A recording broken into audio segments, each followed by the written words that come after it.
Welcome everyone to the warm and friendly Westwood Village Rotary Club.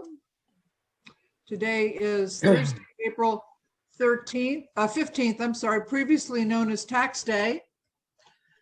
Thanks. And excuse me for just a moment as I let people in, because now all of a sudden the alert is working again. So go figure. So anyway, we will move right along. So we have an interesting meeting today because in addition to our usual items and an interesting guest speaker, we will be inducting 2 new members. And I'm thrilled and looking forward to that. So I understand that Jim Meyer, you will be leading us in the pledge. That is correct. Can you hear me? Yes. Okay. Hands over her. I pledge allegiance to the flag of the of the United United States of America and to the republic for which it stands, one nation under God, indivisible, with liberty and justice for all. Thank you, Jim. And it's always great to see you. And Steve Day, I understand you are not on jury duty today, and so that you will be doing the thought for the day. Yes, and everyone cross your fingers. Hopefully I get the all clear when I call in later and I don't have to go in tomorrow. So anyway, yes, as Nancy said, today's a day that was very important in my life for close to 40 years.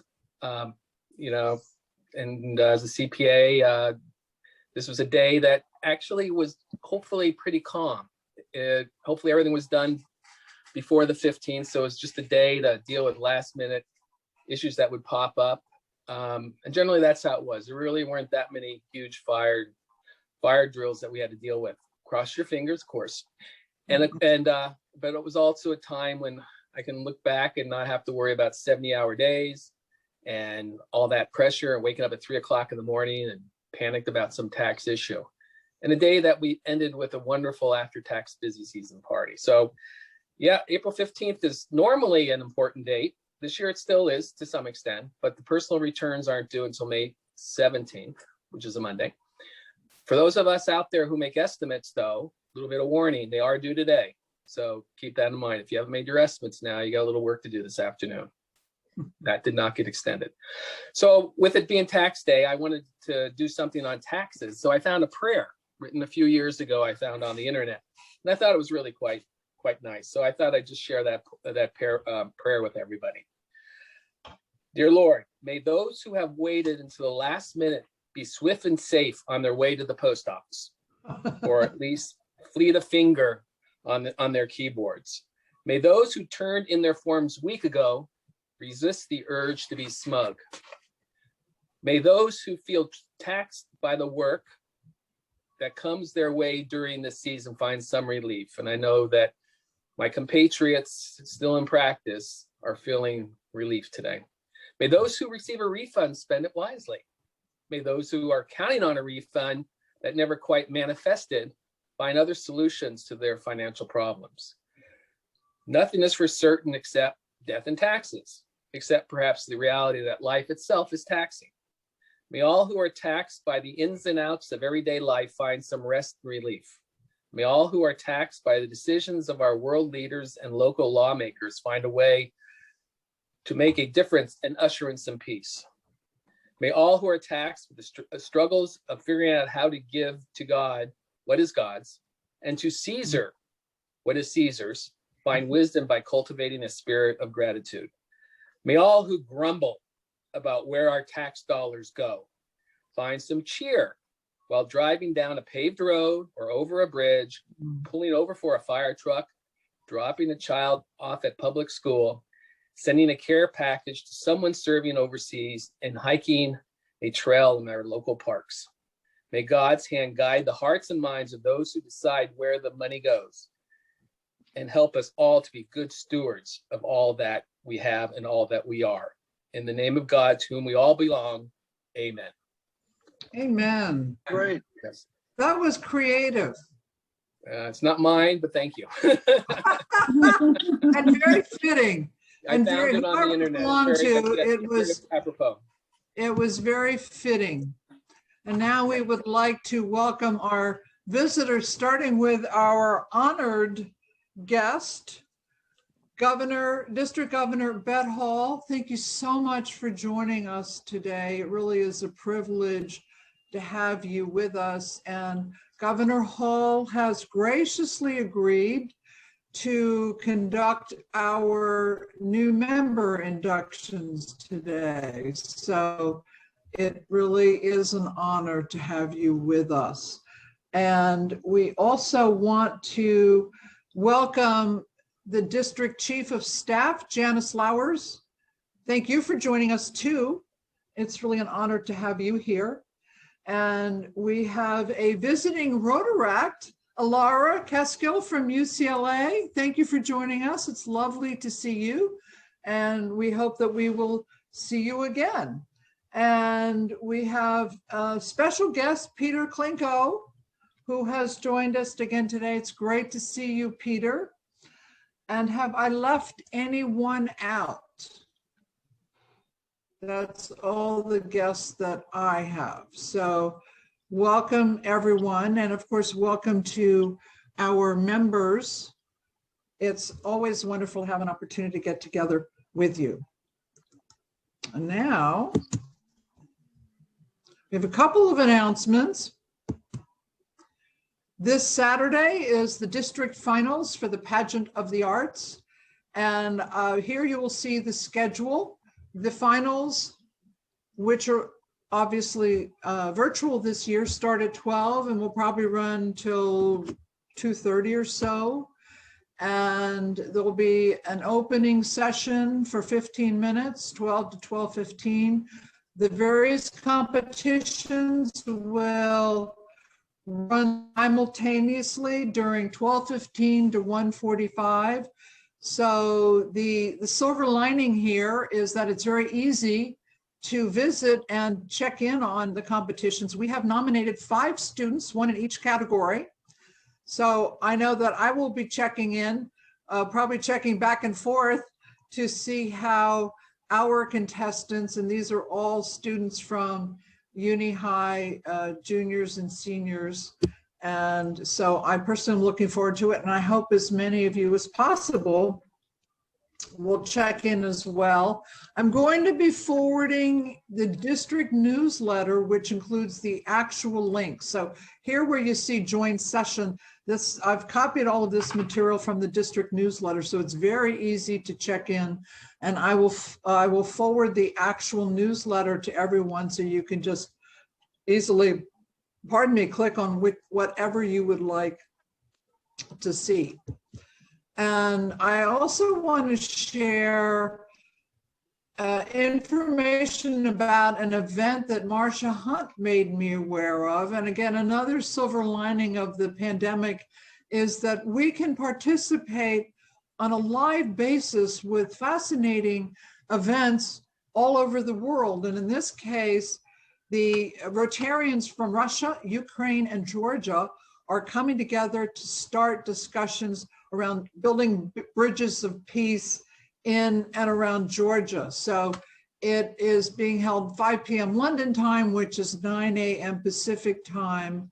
And I think that for anyone who is able to participate, it will be a fascinating experience. And I will be happy to forward the flyer on to anybody who wishes. And I also want to thank Dwight, who is serving as our scribe for today. We appreciate that. Dwight always does a wonderful job with the meeting commentary. And now for our special event, we will be inducting 2 new members, thanks to our district governor. Lynn Rogo becomes a full active member, and Tamara Bailey is a returning active member. Welcome to both of you. Thank you, Bet And yes. And first, I would like to ask Mark to share some background for each of them. And I personally want to welcome both of you. Just thrilled to have you with us. And Mark, you're on mute right now. But if you would like to give I want to say brief bio. I think we all know Lynn, and probably most people know Tam, but not everybody knows each of them equally well. So welcome. Which wife am I talking about here? Both. Okay. First and foremost, my wife and I, Lynn and I, will be married 45 years next month. And Lynn comes from a family that is dedicated as I was always to community service. Very many years ago, 1965, it was the damnedest thing. The Federation, the Jewish Council for Los Angeles, United Jewish Federation, had a front page article before Lynn and I ever met each other, decades before. And there on the top was a picture of my. We were married 11 years later. All right, whatever. There's a picture of her father, Marvin Mirisch, being inducted into the entertainment division of the United Jewish Federation. And below it is a picture of my dad being inducted as the president, the chairman of the Metals and Machinery division of the United Jewish Federation. Really? Yeah, I showed you that picture. No. I did. Hmm. Oh. Anyway, so here we are. It's an anniversary present. Right. Here we are.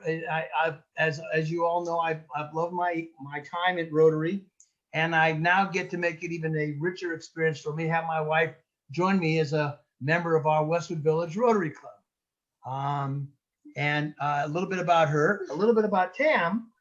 Tam came to us from Perth as a Rotarian, as a Rotary member, and Tam and I found each other by accident. She's 2 weeks before she's coming to Los Angeles, and she has no place to stay. I happen to have a spare unit in one of my buildings, and so I said, I never met her. I said, move into this place. And Tam joined our Rotary Club for 5 years, 4 years, 5 years. I don't know whether to laugh or get on with the joke with you. No. That's the way I remember it. No? No. I'm so sorry because I neglected to help you out with a bio because I just ran out of time. I've been really, really busy. But I do remember meeting you by coming to LA for an interview for the PhD program that I ended up moving here to do. So when I did that, I was a member of the Rotary of Crawley in Perth. And so I thought, well, while I was here, I would come to one of the meetings as well while I'm because I came to Los Angeles. That's right. For the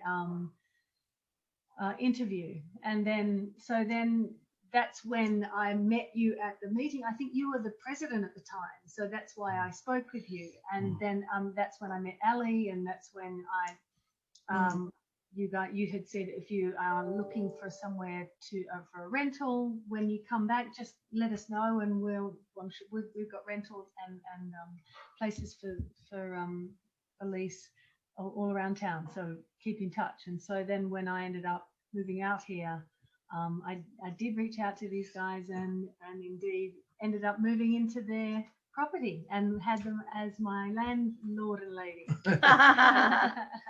That's great. If any of you ever get the chance, you need to spend some time talking to Tam. She has one of the most interesting PhD programs I've ever heard about.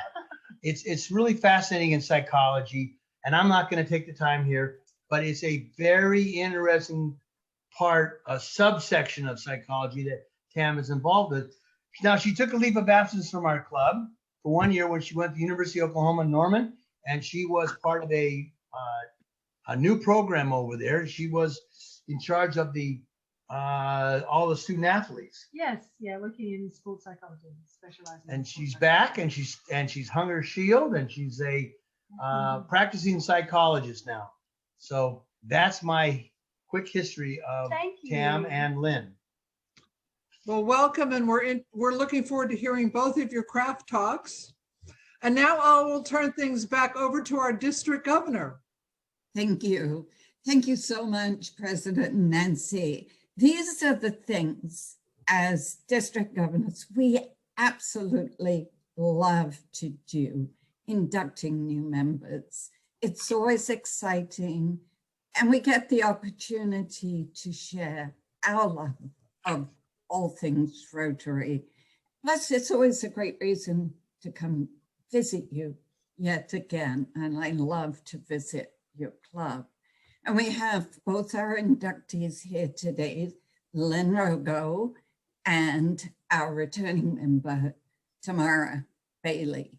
And thank you, Mark, for sponsoring both of these lovely ladies. So, to our inductees, Lynn and Tamara, you have been chosen. And to me, that's such an important word, because not everybody who throws their hat in the ring to become a Rotarian are chosen. So you have been chosen to become members of the Westwood Village Rotary Club. And that's because your fellow members believe you to be leaders in the community, and that you continue to exhibit the qualities of true Rotarians. You not only become members of this club, but to the worldwide organization of Rotary International. Anywhere you go in the world, you are welcomed into the Fellowship of Rotary. And when you wear your Rotary pin, you are recognized as members of the Rotary family. I've heard incredible tales of members stranded overseas. They call the local Rotary Club and their problems get resolved. With the honor and privilege of membership also come duties and responsibilities. You will be expected to attend meetings, participate in service projects, and to uphold the bylaws and constitution of this club. It is now with great pleasure I formally induct you as members of this club. Sponsor Mark, you can actually pin. I was going to say symbolically pin, but you're physically with them both. You can pin our inductees. Lynn and Tamara, we welcome you to Rotary. And wherever you go, this Rotary pin will be recognized as a symbol of friendship and service. Wear your pin with pride as members of this great organization known as Rotary worldwide. And now, fellow Rotarians, please let's give a rousing welcome to the newest members of Rotary.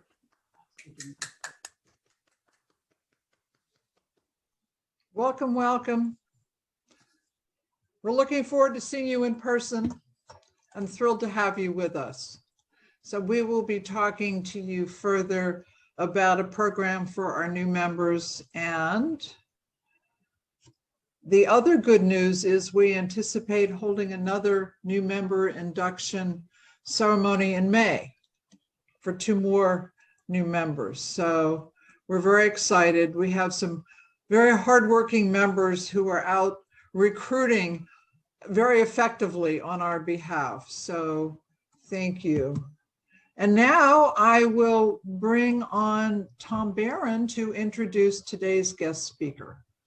Actually, John O'Keefe's introducing the speaker. Okay, wonderful. John. John O'Keefe's introducing the speaker. John, are you on mute? Oh, John, you're on mute. John, you're muted.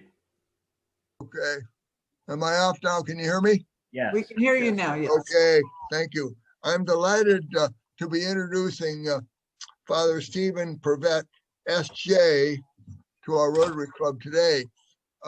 Father is a Roman Catholic priest, a member of the Society of Jesus. That's the SJ. Father is the former president of the University of San Francisco, which is one of 27 Jesuit universities in the US. And a number of our members have had exposure in our education with Jesuit schools, like Mike Newman and Tom Barron and myself, who attended Loyola Chicago, for example. Currently, Father is the president of Verbum Dei High School. I'm going to refer to it as Verb as I go along here. Verbum Dei High School. That, by the way, Verbum Dei means the Word of God. This is a high school in the Watch area of LA, and it's part of the Jesuit Cristo Rey movement or network, and Father's going to talk about that. Cristo Rey is about 37 high schools like Verbum Dei all across the US. Father was born in San Francisco and ordained a priest in 1972. He holds a bachelor's degree from Gonzaga University. I'm sorry about that, Father, that you lost in the tournament, but I'm even sorrier that you beat UCLA. Anyway, he has a master's degree from the Jesuit School of Theology at Santa Clara and a doctorate in catechetics from the Catholic University of America in Washington, D.C., with a focus on the Hispanic community in the Catholic Church. Father has spoken to our Rotary before, and our Rotary, have adopted a student before, which Father's going to talk about. What the Jesuits are doing at Verb is a wonderful example of what can be done with or in an underserved community in Los Angeles. And it bears being told again and again. So, Father, I'd like you to tell us your story again and again. Thank you for coming to our Rotary, Father Privett. Thank you, John. Thank you. Thank all of you for this opportunity to talk about Verbum Dei. I'm going to tell Verbum Dei's story, not my story. I want to start with Larry Summers, who, as you know, was a former Secretary of the Treasury and President of Harvard. He told the Harvard faculty, and I quote, "Let's face it, Harvard is in the business of protecting privilege, not opening up opportunity. By contrast, Verbum Dei is decidedly not in the business of protecting privilege. We are about opening up opportunity for our students and their families. As John said, Verbum Dei is located right in the middle of Watts. Our campus is contiguous to the nation's largest public housing project west of the Mississippi, Nickerson Gardens. And the gardens have all of the problems one expects from a large housing enterprise: crime, violence, and drugs. There's only a cyclone fence that separates us, but a world of difference sets us apart. The typical Verbum Dei household is 4 persons with an average income of just under $40,000. 65% of our boys qualify for free lunches. Our students are 25% African American, 75% Latino. 50% of our households have lost jobs during the pandemic. Wow. As John mentioned, we are part of the Cristo Rey network of 37 Catholic college prep high schools that operate on a non-tuition based financial model, which I'll talk about later. You cannot enroll in a Cristo Rey school if you are not low income. In California, San Francisco, Oakland, San Jose, Sacramento, and San Diego have Cristo Rey high schools, and Orange County is in the process. Verbum Dei is one of only 2 single gender schools in the network. The other is an all-girls school in San Francisco. We're one of the very few Cristo Rey schools that did not start from scratch, but were the product of a friendly takeover of an existing school. Verbum Dei was originally established in 1962 by the Catholic Archbishop of Los Angeles to serve African American boys in Watts. After several successful decades, the school fell on hard times. Enrollment dropped and finances were at risk. And so in 2000, the Archbishop invited the Jesuits to take over the administration of the school, which we did. And at that point, we chose to adopt the Cristo Rey model of high school education. We were the third school in the nation to do so. A Verbum Dei school was featured, a Verbum Dei student was featured in the Los Angeles Times article on using SAT scores for college applications. And his story is illustrative of the challenges faced by many of our students. So let me quote. Kawika was not able to test well because he lacked money for effective preparation, was often hungry, and struggled with the trauma of homelessness and a previous sexual assault. I was a child with a dysfunctional lifestyle in survival mode and was expected to show up fully prepared for class, he said. Many of our kids bear similar burdens with a grace and resilience that very few of us could muster under the same circumstances.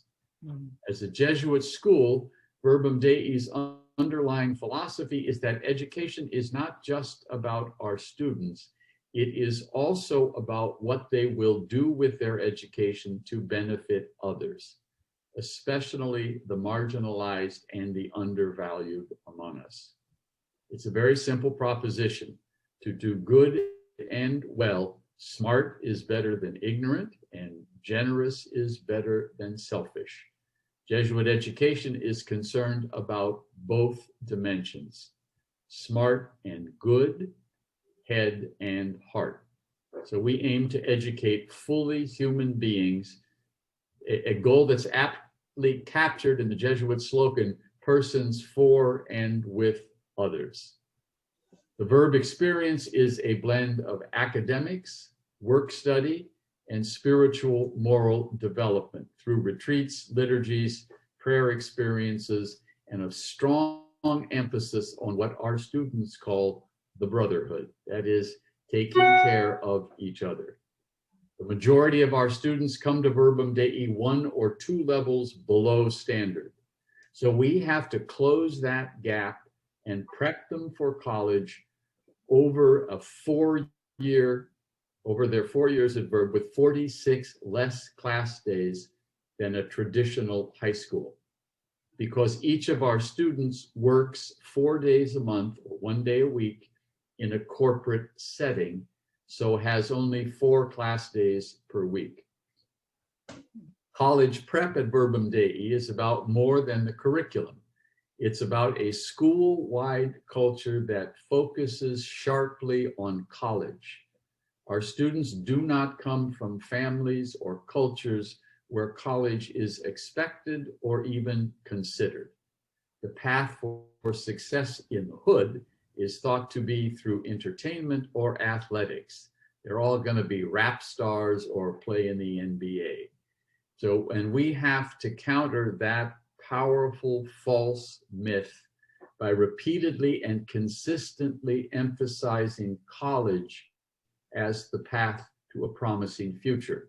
And miraculously, 100% of our students who persist through graduation are accepted into college. 85% of them into 4-year universities. And they graduate from college at twice the national average for low-income students of color. As I mentioned, each Verb student works 1 day a week in a corporate setting. And this experience is an integral and distinctive characteristic of a Cristo Rey education. In addition to helping our students develop workplace and social skills, this experience expands their minds and opens their imaginations to possibilities that they and their parents would not otherwise entertain. Verb students actually spend more time in their corporate work experience experience than they do on any single academic subject in a given week, 8-hour workday. It's not just about job skills. It's about that, but it's about envisioning a future that they may never have dreamed of. Let me just quote one student here. He said, growing up with 2 Mexican immigrant parents, work was always defined by sweat, stress, dirt, and insecurity. Verb gave me a different perspective on work. I never realized there were jobs where you showered before you went to work and not when you came home. He concludes, thanks to the work study program, I was able to envision myself in a corporate setting, raising my expectations for work after college. This young man is a graduate of Verbum Dei and now Loyola Marymount University. So corporate work study is also an important funding mechanism, given that tuition, the sticker price on the books, is $2,700. The actual family contribution, average contribution, is $1,000 per year. We want our families to have some skin in the game. Our operating costs are just over $6 million. 38% of our costs are covered by our corporate sponsors. They pay $8,000 per student worker. 60% of our operating costs are covered from foundation grants and individual donor support. Our corporate work partners, they derive a lot of satisfaction from tapping into and unleashing the potential of our students, exposing them to new career possibilities and developing their social and professional skills. Mentoring students in charting the course of their lives is a really good feeling as office staff pass on their hard-earned wisdom and experience to our students, to the next generation. You know, it's a truism that every good teacher is a learner. Both our corporate sponsors and our Adopt a Student participants tell us that they learn from our students just as our students learn from them. So there is a real mutuality that is the source of satisfaction for both parties in the work-study experience.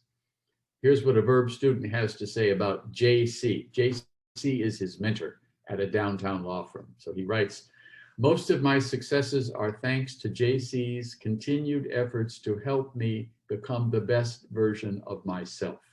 He takes time out of the day to meet with me and have lunch and simply talk about life, the best things to do in school, and how he dealt with stress and procrastination. I look up to JC and hope one day to be like him, successful, kind, generous, respectful, and super smart. So this young man is currently a sophomore at Loyola Marymount on the dean's list and one of 10 students named as an ambassador of the university. So let me say a quick word about our Adopt a Student program. You know, virtually every private school, whether high school or university, raises money for scholarships, and Verb is no exception. The cost of a Verb education is approximately $18,000 per student.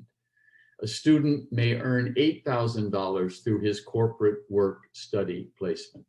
This leaves a $10,000 gap. To help close this gap, we encourage prospective donors to adopt a student rather than simply contribute to a scholarship fund.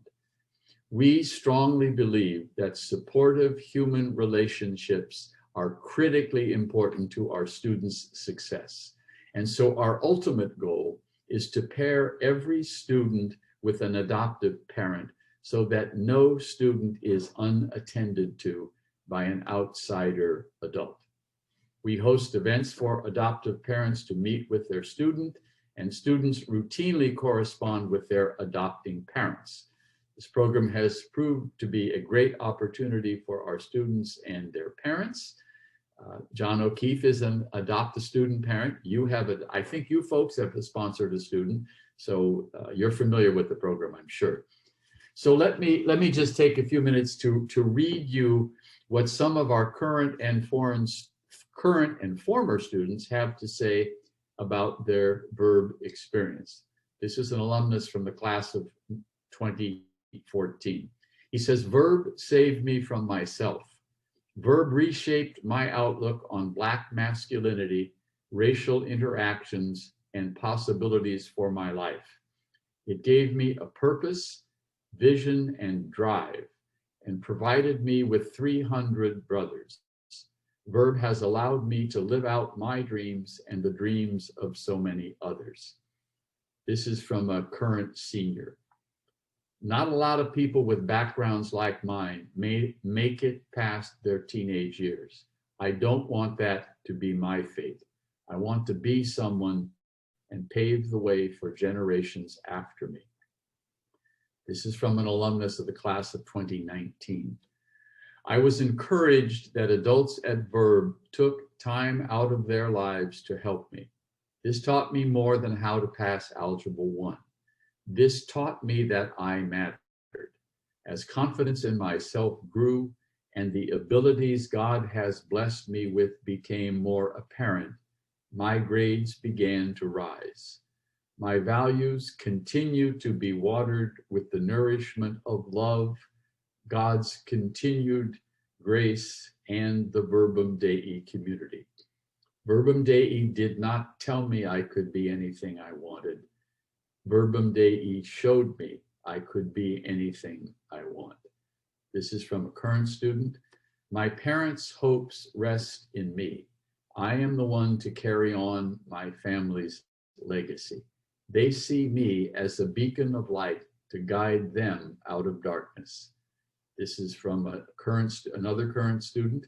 If I am totally honest, I would say that I would have never come to Verbum Dei at all. I was forced to come to Verb. Now that I've been here, I can see why my parents wanted me to come to Verb. They wanted me to come here because they had the hope that I would be more successful in life than they have been. And Verb has the resources for me to be successful. And finally, let me conclude with a prayer that was written and delivered by an alumnus of last year, graduate of the class of 2020, Khalid Nelms. He read this prayer at our annual gala 2 years ago. We pray that the injustices done to minorities cease, that God shed his light upon those filled with hate, that God show them his love, that love and compassion may triumph over hatred and heartlessness. May God make whole those whose hearts are broken and crying for a comforting touch. May God's touch, God's hands be placed upon them. We pray that all hate-filled people learn that all of us are children of God and that only together will we reach the promised land. So thank you for your interest and attention, and I'm happy to answer as many questions as I can.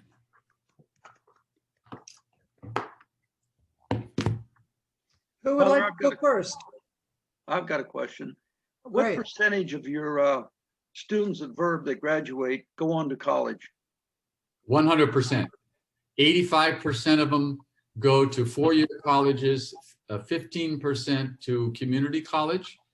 And the kids, some of the kids go to community college for 2 years before going to a four-year college for financial reasons, or a lot of them have household obligations. They have siblings to take care of. They got a grandmother at home. Both parents are working. Most of our parents are essential workers. They're the folks stacking grocery shelves, delivering packages, manning 7-Eleven stores, and so on. And that's why we've had such a high COVID rate amongst our families. Mark, you have your hand up. Mark, you're on mute. Yeah, there we go. I couldn't find my mouse. You know, it's always been my experience, Father, that these kids, and I was no different, graduate from college. We have no clue how to build a resume. We don't know how to open up a bank account. You know, some of those basics in life.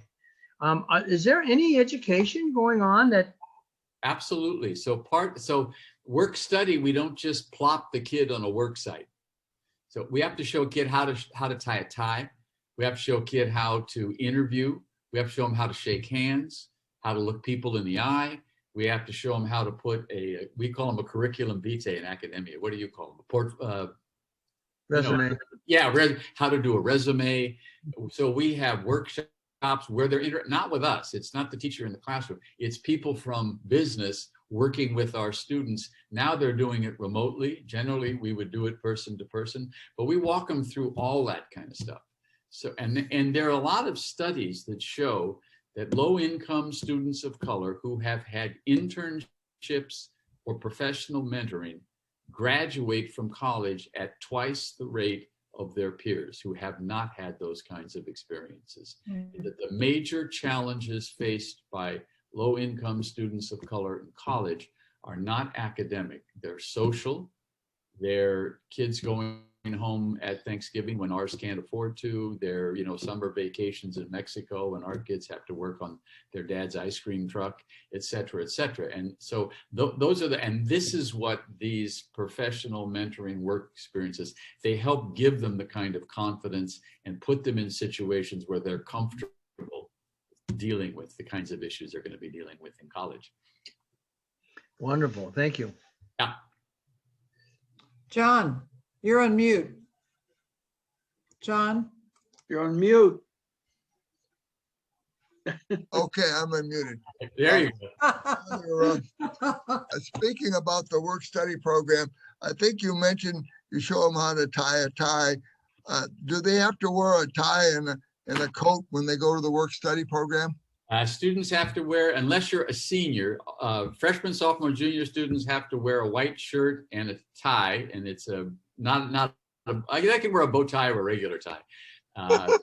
Senior year, they can wear a blue shirt, big treat. I got a big treat. Standard uniform.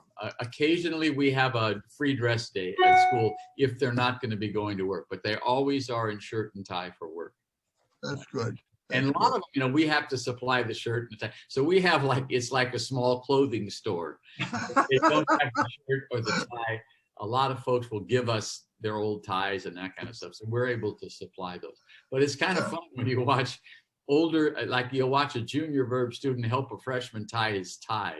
The kind of stuff we take we do an etiquette lesson. Which fork do you use? All that kind of stuff that we may take for granted. That's the kind of background that they don't have, and we have to supply that. And the other thing that I've noticed, and I've been most of my life in university work, these are the most grateful kids. These are not entitled kids. These are not the kind of kids who say, we're paying you X dollars a year and you better do A, B, C, D. These are kids, every time a kid writes me an email, they'll say, I know you're really busy. I know you don't have any time, but is there any way that I could meet with you to talk about my college plans? And then I always meet with them, talk with them, and then they always write back and say, thank you so much. I really appreciate it. They don't take anything for granted. They're not used to being taken seriously, so they're great kids to work with. Hey, the guys in the audience today, I just thought of something. That's a good place to get rid of your old ties, because none of us wear ties much anymore. I don't. I got a whole closet full of them. And lastly, Father, I think I'd love to think some of our members who are in work environments, if they could talk to their employers, or if they're the employer, maybe consider taking on a Verbum Dei kid to work in their office next year, Yeah, it would be a great help. You don't have to do anything, but if you have contacts of somebody who would be willing to let us just talk to us, we'll pick up the ball. If you throw it to us, we'll catch it. You don't have to give us anything but a name and a phone number, and just let them know that we're going to be contacting them, because the work study program is really, the experience is critical for the students, and the finances are a really important part of why we don't have to charge tuition to our students. And it's been very difficult during the pandemic, because businesses are not operating. So none of our kids have worked this year. This was a huge dent in our budget. but we were able to raise twice what we ordinarily raise in a given year, so that we were able to make up for the revenue that we did not have coming in from corporate work studies. And this was due simply to the foundations and donors who support us, realize the situation, believe in what we do, and wanted to make sure that we kept at it. Father? Yeah. With the work study program, could you explain to our members, I know you offer buses or vans to get people out everywhere. I know even you have one that's coming to Santa Monica now. Maybe not with the pandemic, but explain how that works. Well, we make this as painless as possible for the employer. So we do all the prep, we deliver, we pick up. We have a large bus that takes students to downtown LA, which is where a huge number of our students work. Then we go out to Pasadena, Santa Monica, Long Beach, and I think Bozeman. I think that's, so it's a pretty big geographic area that we serve. We have van routes. So in addition to the bus that goes downtown, we have 10 vans that drop off students at the work site, depending on which geographic region that they're in. Transportation is going to be a real challenge. We don't know what next year is going to look like, but if we have to space students in the van, that's going to be a significant challenge for us. I'm sure. Instead of taking 10 students, they'll be taking 5 students. So we got a lot of unanswered questions that we have to face, but this is really painless for the employer, I think, if that's what you're getting at. Right, and also maybe how the employers are using the boys. Yeah, they use them for different things, and you know, the student employee of 2021 is not the student employee of 2020. So what we're going to do this year is we're introducing, in the next academic year, we're going to introduce a course in office technology, so that our kids hopefully will have a better set of tech skills, like use Excel spreadsheet, this kind of stuff, because businesses are telling us this is what they're looking for. A lot of files are electronic now. You know, kids can answer the phone, they can interact directly with customers or clients. That's the kind of work that they do, but that's changing, and we want to be flexible and smart enough to be able to responsive to the changing needs in the workplace. Gordon, you had your hand up. I just wanted to follow up on the COVID period. You said that they are not going to work. So how was the schedule adjusted to accommodate that? Are they now going to class 5 days a week then? Yes, well, actually, no. The class week, it's a 4-day class week. Wednesday is a free day for class, but it's a time when students who require individual attention get that kind of attention. So it allows for one-on-one interaction with the faculty person. It allows for teachers to meet as groups to talk about to support students. It allows for parent meetings. And then the work study program is virtual, but it's all, what do you call them? Workshops. It's like how to do your CV, how do you do an interview. We've had professionals coming in talking about what the opportunities in their profession, how best to prepare for it.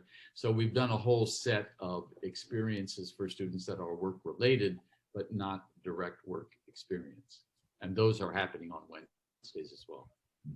Interesting. Tom? If I remember correctly, most of your students were African American back in history. What's the ratio now of the Hispanic to African American students? The demographics of the school reflect the current demographics of Watts. As the African American community has moved out, the Latino community has moved in. So we're the exact reversal of what we were 50 years ago. We're now 75% Latino and 25% Black. So it's a complete switch, but so is Watts. That's interesting. That's a big change. Yeah. John? Father, am I muted or no? I'm okay. No, you're fine. Father, you're one of the only Cristo Rey schools that's all boys. Have you considered taking in girls and making it co-ed? Yeah, we are the only Cristo Rey school that's Oh, all. the only one, okay. And, you know, we've talked about it. I don't think we've made any significant moves in that direction. Were we to do that, we would more, I think the way that could work is if there were a second school, all-girls school, that wanted to merge with us, where we could do 2 years at one campus, 2 years at another campus with a mixed boy-girl population. But we've talked about it. I think we're open to it, but we haven't aggressively pursued it at this point. Yeah. Father, I came from a Jesuit background, and I went to a Jesuit high school in Chicago, all boys, and now it's gone co-ed. But anyway, I just have to state one anecdote regarding my oldest grandchild, Charlie Wagner, who lived in St. Louis until he got into Marquette University in Milwaukee. But he went to St. Louis University High, which is a Jesuit high school in St. Louis, but not a Cristo Rey high school. Right. And he was in school for about a week in freshman year, and then he called me up to tell me how it was going, because I told him to call me. He said, "Grandpa, it's going great here. They're teaching us to be men for others." Yeah. That's what he told me. I didn't prime that out of him. But that's what Jesuit education is all about. I'm a graduate of Loyola High School, which is all boys here in LA. That's right. At least you had the wisdom to go to Santa Clara. I didn't have any choice. Amen. Do you have more questions? Father Privett, thank you so much for joining us today. That was terrific. Really appreciate it. And it's fascinating and it's heartwarming to hear about a group of children whose lives might otherwise turn out very differently, having an opportunity to make not just something of themselves, but a great deal of themselves. And I personally really commend the work that you're doing.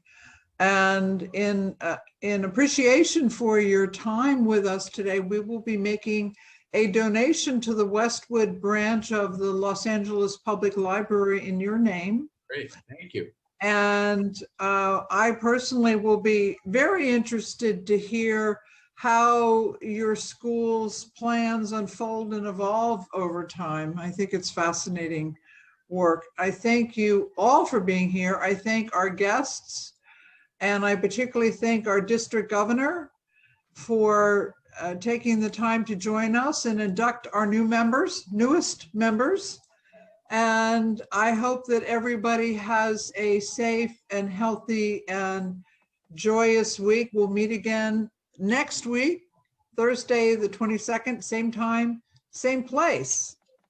So have a great week, everyone. Past president's meeting tomorrow morning, 9 o'clock. Bye. 8:30. Thank you, Father. 8:30, right.